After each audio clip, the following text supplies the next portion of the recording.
What's up, y'all? It's your girl Sakina, and I'm back with another review. This is my review for Put a Ring on It. This is season 3, episode 6. These people exhaust me. Sometimes the couples are just a lot. They're a lot, but we're going to go ahead and talk about it, right? So the episode picks up where it left off last week with Charlena over the entire thing with Otis and him DMing, what's her name? I was finna say Milani.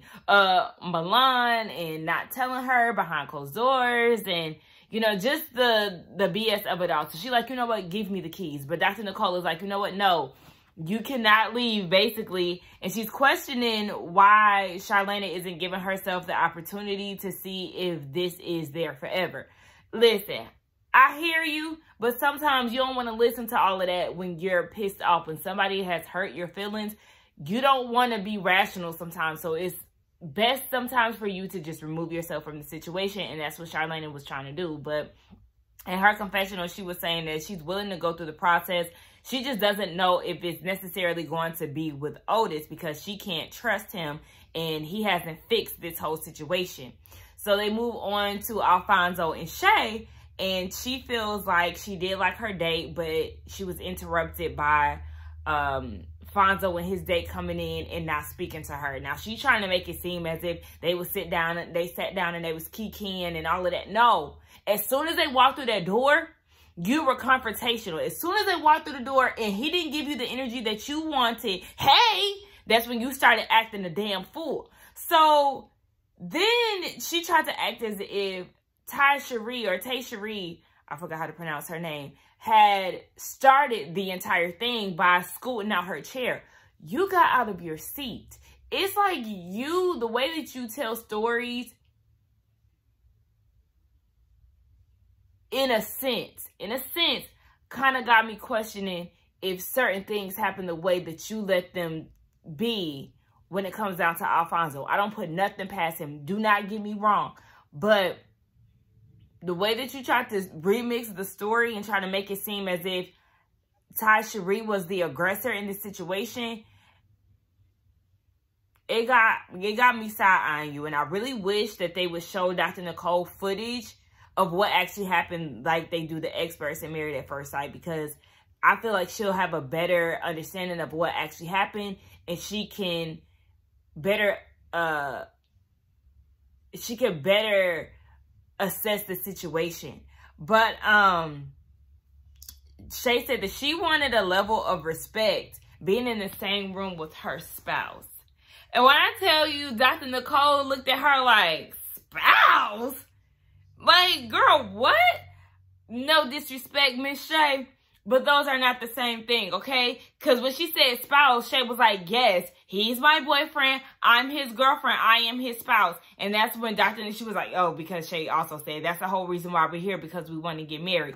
And Dr. Nicole was like, yeah, no disrespect, boo, but it's not the same thing. Like, what are you even talking about? It's not. And then they have a whole bad girl club. Bad girls club situation. It's disrespectful to you. It's disrespectful to you. That was the whole thing that they was going through. Like, oh my God. Shay, you're delusional. I'm going to let you know right now. This is not your spouse. This is not your husband. Boyfriend and girlfriend is not the same as husband and wife. Okay? Like, just straight up. It's not that situation. And just like Dr. Nicole was like, yeah, in our reality, it's not. So Dr. Nicole is saying, like, it's not going to help you get to the reality that you actually want, which is to actually tie the knot, okay? You being delusional is not going to help you get to where you want to go, Miss Ma'am. And Dr. Nicole was asking her, what is it that you want? She wants Alfonzo to stop laughing, in which he was laughing hard as hell. She was like, I need you to stop laughing and take this thing serious. And she thinks that Alfonzo has emotionally depleted her. But the whole time you're saying this after you told him that you wanted him to stop laughing, guess what he's doing? He's still laughing, cackling like hell. That's because he doesn't take you serious. He can't take the situation serious if he doesn't take you serious. He's laughing at everything. You laugh along with him sometimes. But yeah, this whole thing is a joke. So I don't understand what you're fighting for. So Dr. Nicole said that you need to figure out if he meets your emotional needs, and he doesn't. So, I mean, it's more of a reason to move on. But is she really going to move on? We highly doubt it. They get into who wants to go on dates. Everybody doesn't want to go on a second date with the exception of Shorty. She wants to go on another date with Javi.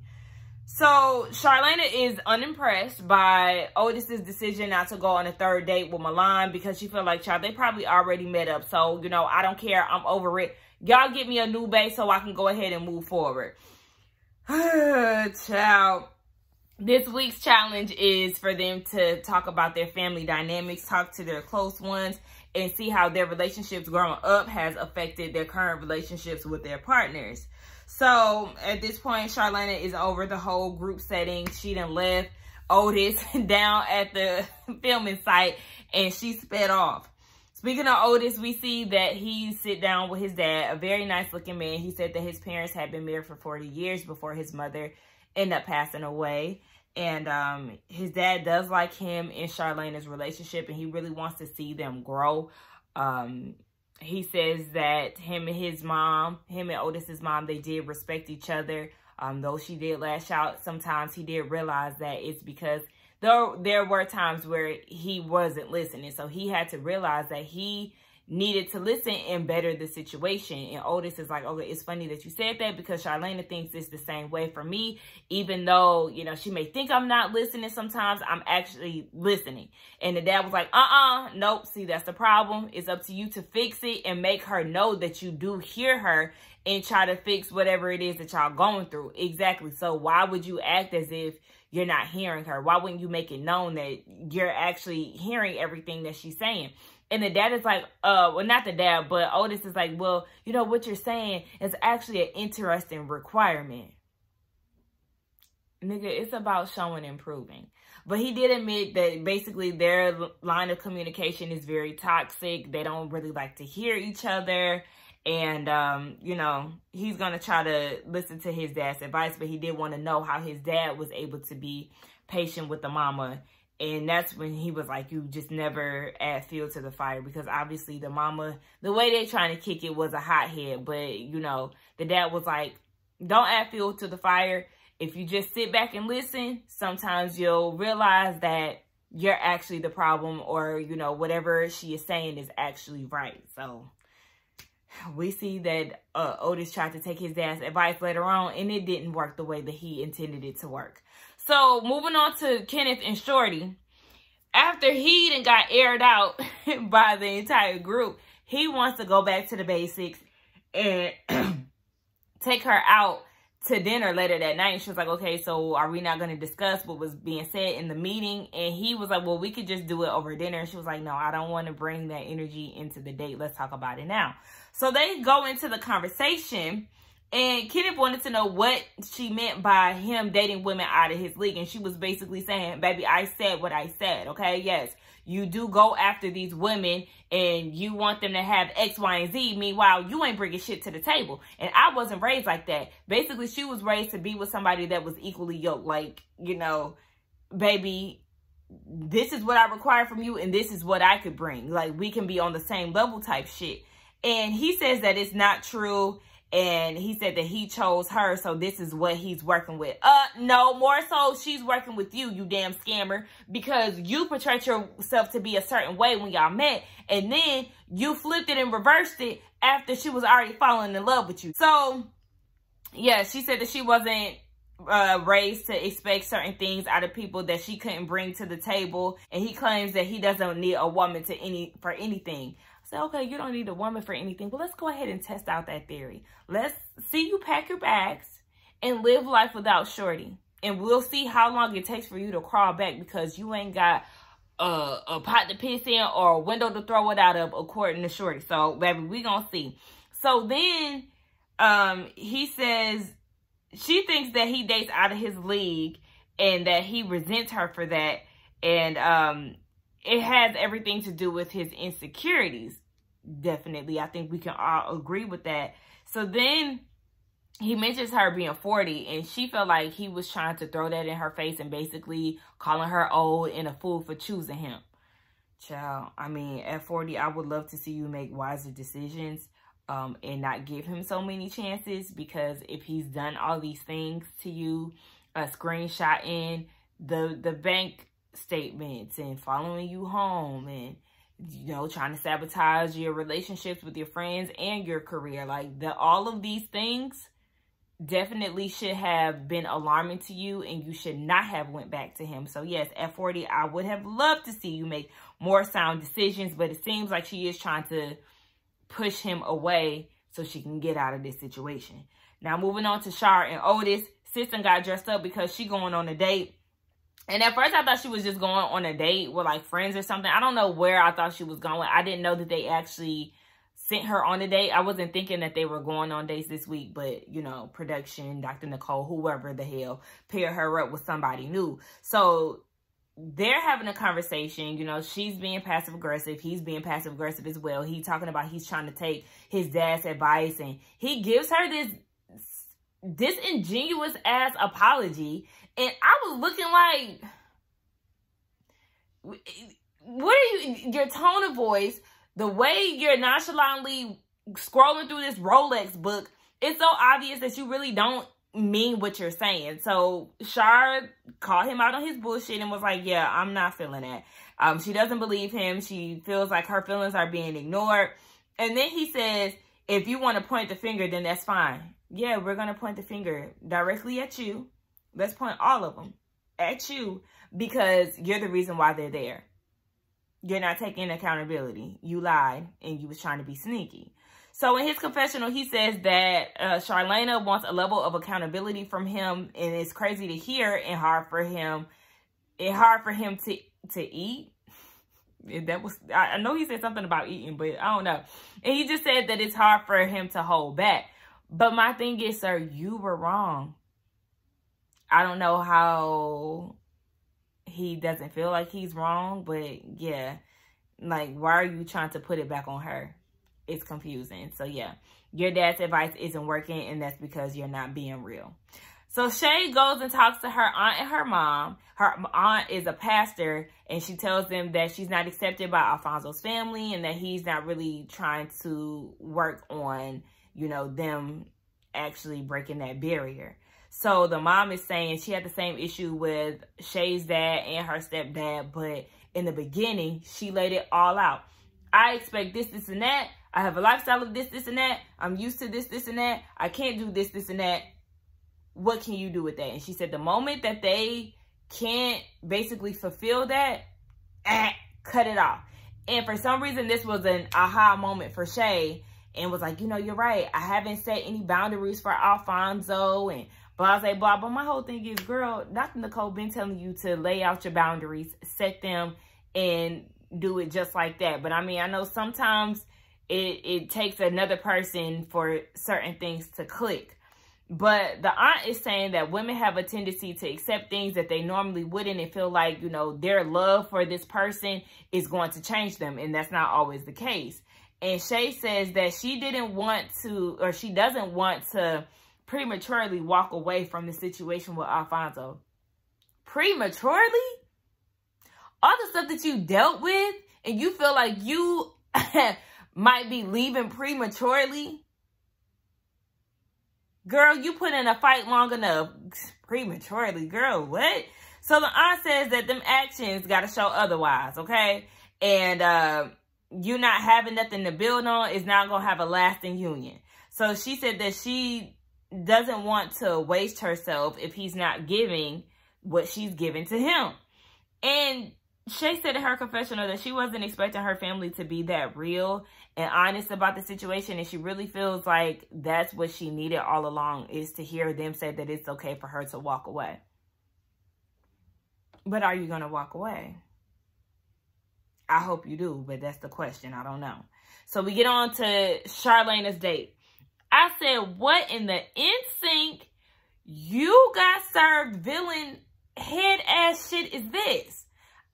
That platinum blonde or whatever the hell it was, I don't even know if it was platinum because it was giving gray. I don't know. It was a mess. It was a mess, and I don't understand who chose him for her. Because they started talking about his background. He was born and raised in Marietta. He went to school in Cali for some time. And he played football. You know, she played tennis. She clocked his athleticism. And he said that he was cool with hanging out with women that are dating somebody else. And Charlena clocked him and was like, okay, why is that? Is it because you don't have the pressure of actually committing to them? And he was like, well, if you ask me on the second date, then I'll tell you why. No, thank you. So, I just was not feeling this date. I was not feeling him at all. He asked her, why did she choose to be in a committed relationship throughout college? And she was like, it's not the fact that I, you know, chose to be like that. It just happened. And then they start talking about her going to FAMU and how he had an ex that went to FAMU. She wanted to know who it was and why it didn't work out. And he said that it didn't work out because he wanted a woman with a high sex drive, but hers was a little too high. She wanted it multiple times a day, multiple orgasms. She wanted it night and day, and it was just too much for him. And they had threesomes. I'm just like, what? Like, what are we talking about? Like, what is this? So, I'm also confused because I realized that he had a confessional. And I said, Charlena, if you chose to go on a second date with him, then you're a damn fool. Because the chemistry is not there. You feel like he's going to be good trouble and that's something that you need right now. Don't fool with this man out of retaliation to all the things that Otis has done. Oh my gosh. I'm just like, girl, cut it out. Please stop. So, Kenneth and Shorty, they go on this date that he had planned for them. She doesn't want to be all romantic and lovey-dovey. She don't want to hold hands. She don't want to do none of that. So, he's trying to talk about how she was gazing at him, just like how she was gazing at him at the Young Thug concert when they first met. And she ain't buying it. She like, you trying to, you know, do all this lovey-dovey shit with me. And no, we got real problems. We need to talk about the dynamics. He trying to go in for kisses and she's curving him. Like, no. She said that his fear of losing her drives the way that he talks to her and what he's willing to tell her. When things go easy, then he wants to open up. But when things are hard, then he shuts down. And he wants to table all of this and wait until Dr. Nicole can talk to them. But her issue is Dr. Nicole ain't going to live with us forever. So there are times where you're going to have to hear me out and hear what I have to say. And she feels like he doesn't open up to her out of fear of losing her. And he just feels like it's impossible to talk to her when she's talking to him crazy and she's going on rants. And, you know, it's just really hard to go through some of these things. And he feels like he's always on defense and has to prove himself to her. And at that point, he just shuts down. So Shorty says that hearing Kenneth be boisterous about how he wants to be talked to and things, it's really having her have mixed feelings. At one point, it has her like, you know, okay, stick up for yourself. Like, basically, that's turning her on and him putting his foot down. And then under the same breath, it's like, who are you talking to? Girl, you just eating that toxic shit up. Like, shut up. So he says that she stepped over his threshold so many times. And, you know, it's very testing to his pride. And that she talks over him when he's asking her to listen to him. And it's really starting to drain him. And she's like, well, you know, if you feel like it's draining, then maybe we should be with other people. Maybe this isn't, you know, the relationship for you. I said, child, she's trying to push him away. She's trying to get him to move on. I said, listen, she don't want that man like that. But she likes the thrill of the toxicity that he brings. So moving on to Charlena and Otis, child. This is like the most draining scene for me. They meet up at Slim and Husky's. I actually used to eat there all the time. I haven't had them in a minute, though. But they meet up to talk. And she said for her, it's more than just the DM. It's the lack of accountability. It's the controlling points. It's the manipulation. It's just a lot. So she said she's fed up. And he feels like in his confessional that he's apologized so many times. And at this point, he doesn't have anything else to give. The ball is in her court. And he said that he was over the process. He's telling her this because it's stressful and it's tiring. And she said that she's not over it. But he's not in the mood to even talk about any of this. He's asking her if she's going to eat, where's the server, just being very dismissive. And, you know, she doesn't really like this. And she says in her confessional that without accountability, it's hard to build a relationship with somebody because it's pointless to fix it. And he says that he's tired of talking about it over and over again, and he doesn't know if he's actually being heard. And that's the reason why he doesn't want to talk. So he's had issues with her talking about certain things in the past and how she's handled them. And she doesn't want to accept some things. She doesn't want to accept some things, whatever. So basically, she just feels like he's blaming her, and he doesn't want to argue about the DM because it was innocent, and he doesn't even remember a lot of his dates. But my whole thing is, okay, just because you don't want to go on a third date with Milan, and you may not remember a lot of these dates, that doesn't take away from the fact that you thought it was okay to DM her and talk about y'all's date. So how memorable were they? They were very memorable. What are you talking about? I was over both of them. He doesn't have any accountability, and at this point, she's over it. She wants to walk out and be done with them, or be done with him. I don't know if she really walks away, but it does seem like she has checked out a bit. But we'll see next week. She sits down with the ladies and they talk about where her and Otis are in their relationship. I don't know. I'm real tired, y'all. I know I kind of like flew through this review, but it was draining. I don't know if any of these women will actually leave the men. So we'll just see what happens next week. Let's get down in the comments and talk. Don't forget to like, comment, and subscribe to my channel. And I will see y'all in the next one. Bye.